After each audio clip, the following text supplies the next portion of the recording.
We got a couple of experts in-house today. We've been talking to them all morning long. We got Dr. George Yagi. He is a professor of British Studies at the University of the Pacific. And then also Rebecca Black, who is the owner of Etiquette Now. And thank you both for coming in today. Why don't we talk a little bit about, the clothes certainly have been the most interesting. Kate, obviously, because the dress is so beautiful. But what William wore was especially significant. Well, yes, because he's a colonel of the Irish Guards. And the Irish Guards, they have a very proud history.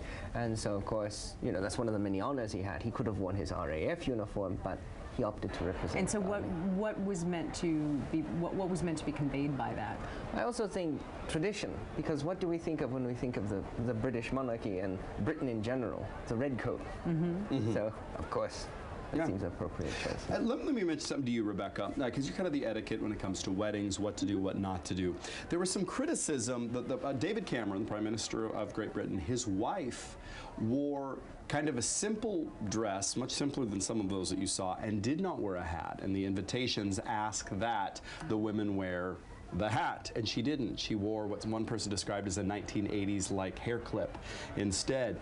Bad that she didn't, or is it, or can you state what you want guests to, or suggest something you want well, to wear? in something like this, there is a dress code, and the hat was part of the dress code, and she really should have worn a hat or fascinator. Okay. Not just a hair clip. So because she wasn't. He was standing out. That is too Incidentally, bad. though, that dress that you were just describing that Mrs. Cameron was wearing has now sold out. Nope, really? It was an off-the-rack. I just read this on a London newspaper. It was an off-the-rack outfit, and it had already sold out before the wedding was even over. Gone. So it may have been simple, but it was sassy enough that people liked it. Who knows? Let me ask you a question real quick, Dr. Yagi. The Queen, and not to be morbid, but she doesn't have to pass on for Charles to become king. Can she just go ahead and give him the title? Well, how does that work? She could abdicate, but as I mentioned earlier, there's only one monarch who's ever done that. Okay. I didn't know if it was considered something else. Like, I feel I'm too old to serve effectively. Son, go ahead and take it, because the way she's going, he may not get it for another, gosh, 10, 15 years. No, and he wouldn't be the first royal to suffer that fate either. George III's son, George IV, when he was a Prince of Wales, he was very angry that he couldn't assume greater power.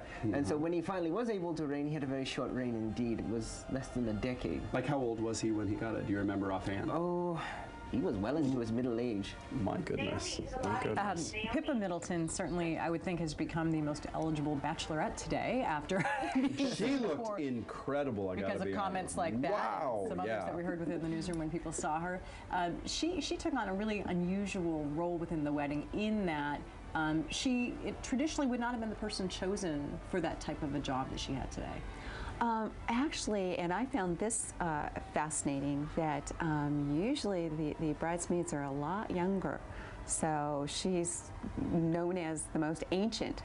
At 27. I know. Isn't that funny? I know, and for us here to have a bridesmaid that's 3, It'd be unheard of. yeah, and for a 3-year-old to even make it down an aisle with 100 people would be crazy. And well, thank you very much. Definitely. Thank you for the insight today. We have appreciated it.